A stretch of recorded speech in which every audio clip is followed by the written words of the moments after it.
Assalamualaikum warahmatullahi wabarakatuh.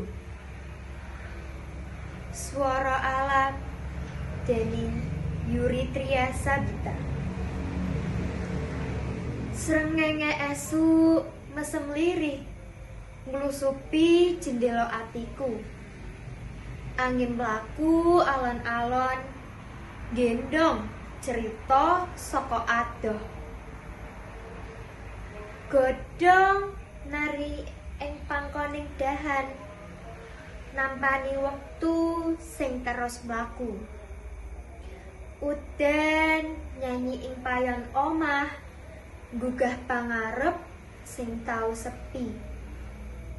Bumi nyekel janji meneng ngopeni urip tanpa pamrih. Aku mung sinau saka alam supaya urip luwih eling lan sabar.